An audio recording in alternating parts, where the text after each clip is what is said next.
Hey readers, as you know, it is summertime and I have a special book tag here for you today. So I'm doing the Summer Vibes book tag, and this was created by Deanna at the Comfy Reader. And obviously I had to do something summery.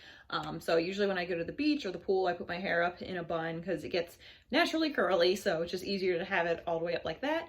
And I wear a nice fun little tank or something to go over my bathing suit. So I thought it was appropriate for this book tag. So growing up on the East Coast, going to the beach or down the shore in Jersey is how we call it, was such a treat. So right now I am landlocked. I am in the Midwest, and we do have lakes and like the larger lakes up north, and I have a river close by, but it's just not the same. So hopefully this tag will get me figuratively, literally, a little closer to the beach.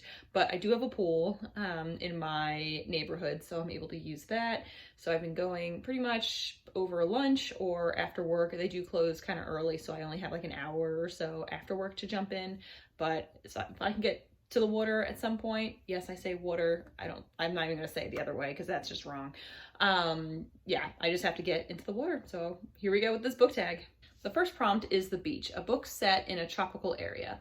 For me, that would be The Sister of the Traveling Pants by Brashares. And although this is in 4 different perspectives, since it's the 4 best friends that make up the Sisterhood, the character of Lena, she is my favorite. I relate to her the most. She's quiet and smart and very creative, and she goes over to Greece for the whole summer. And it's just beautiful. The water is beautiful, the architecture, the language.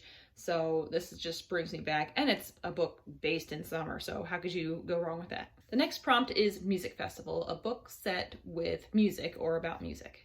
This was pretty easy / obvious for me, maybe for others as well, but I really loved Daisy Jones and the Six by Jenkins Reid. So this follows a fictional band as they've come together and as they do concerts and music festivals and things like that. And it's told in a behind the music VH1 kind of style, and I just love that. And I wish that this was a real band because the song lyrics were beautiful. I listened to it on audiobook, so you can hear a little bit of instrumentals here and there, but definitely recommend this. The next prompt is Watermelon, a book with a juicy secret. For this, I have Fangirl by Rowell, and this, I don't know if you can consider it a juicy secret, but it's a secret that the main character keeps for most of the book. So she is in college, so it follows her as she goes to college for the first time, has a roommate, and she has a fan fiction site that she is very well known for, but she works under a pseudonym. So that's kind of her secret as she's trying to get by in classes, but also keep producing content for this fan fiction. So absolutely love this one. The next prompt is Water Park, a book set on or around water. So The Little Paris Bookshop by Nina George was one that I finished in a day. This was gifted to me probably a few years ago, but it's about a bookseller that is floating down the Seine River in Paris and basically prescribes books to the different customers. So absolutely adorable read. Like I said, very quick, one day read, and obviously set on a river. And I would love to own a floating bookshop. That sounds incredible. The next prompt is Ice Cream. So it's a book or genre that is a guilty pleasure. Basically anything by Colleen Hoover I will read. So November 9 was probably my favorite out of all of the books that she's written so far. It's amazing. It's every year on November 9th, these 2 characters meet up, and that's the only time that they communicate or talk with each other, and you see their relationship building from one day a year and like things that happen in between then and throughout the future and everything. So this, I don't know if it's a romance novel, but it's contemporary romance, so I don't know. It's my guilty pleasure. I love it, and I've met Colleen Hoover. She's brilliant and amazing, but November 9, awesome. Up next is A Picnic with Friends, a book about friendship. For this, I selected 84 Charing Cross Road by Hanff, and this is about a friendship that is across an ocean. So there's a character in New York City who is an American, and then a character who is a bookshop owner in London, England, and they correspond through letters. And it's mostly starting out as just getting recommendations from the bookseller to send books to this character in America, but then it continues on and on for years. Unfortunately, they're not able to meet in person, but their friendship just keeps going through all these letters back and forth that really develops into something more familial, not necessarily a love friendship, but just out of respect and just love of knowledge and literature. The next prompt is Road Trip, a book that takes you on an adventure. For this, I chose How Not to Travel the World by Lauren Juliff, and this is a memoir of a woman who basically drops everything, leaves her job and her home, and goes and travels mainly in Asia and starting out in Europe. But it was so fun to be able to trace and track her journey, because this is something I hope to do one day, and she provides a lot of insights and lessons that she's learned, as in the title, How Not to Travel the World. So this was definitely an adventure just to see how she manages in different environments, sometimes alone as a single woman, and sometimes just roaming around with others on a trip. So pretty fun. I enjoyed it. Next up is Sunburn, a book that you regretted reading. So I chose 13 Reasons Why by Jay Asher, and it wasn't bad. It just was so emotional and not what I was expecting or ready for.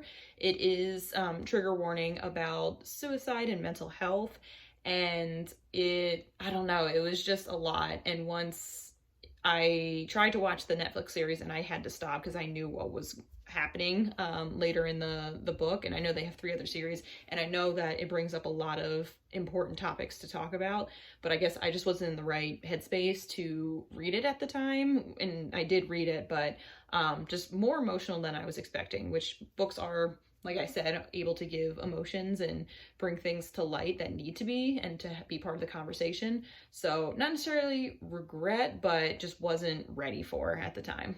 Next up is Summer Dress, a book that is light and cute. Everything by Nicola Yoon is probably my favorite young adult book, or contemporary fiction for young adult book, and it's amazing. It's about this girl who is basically not under house arrest, but she basically can't leave her house because of her sickness or illness that she has, and she might be affected by a lot of the toxins in the air, and just interacting with other people could affect her like health. So she's basically housebound. And then a neighbor moves in who's her age. It's a cute guy, and we find out how they're gonna have a relationship when she can't leave the house. So really cute. Lot of, yes, light moments, but it does like take a turn. But overall, it's a breath of fresh air, and it's super quick read. The last prompt is Mosquito, a book with an annoying character. Okay, so if you've read the Twilight series by Stephenie Meyer, you're either, well, you could be a few things. You'd be either Team Jacob, Team Edward, Team Bella, Team Nobody, whatever. I am personally a Team Edward fan, so Jacob is an annoying character for me. He is very needy, very whiny. I know he is a good friend, but I think him wanting more is a little out of line. And we learn later in the series why there's an attraction there between him and Bella, but I just couldn't get over him.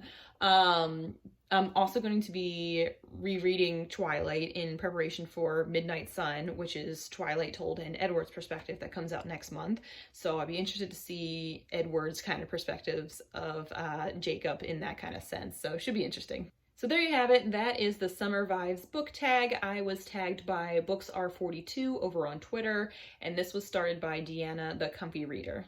If you're interested in participating in the tag, feel free to do so. You have been tagged by me. I'm not gonna write individuals' names down because I think it's kind of fun to see who jumps in on it. I will put all of the questions that I responded to below, as well as a link to the original tag and the tagger of me, the Booksr42, in my description as well. If you like this video, feel free to give it a thumbs up or comment below some of the answers that you would have given for some of the prompts, or any reactions that you have. I'm sure I've gotten a few reactions for some of the picks that I had. But also feel free to subscribe and share with friends if you'd like. Again, this is my little corner of the internet, of my room, where I post basically every video. It's going to be a shock once I am able to go out into the world again and have videos from other places that aren't my bedroom, so stay tuned for that. I hope to do some soon. Gotta get permission from some of the places I want to go, mainly bookstores. Shocker. But anyway, I hope you all have a great day, happy summer, and happy reading.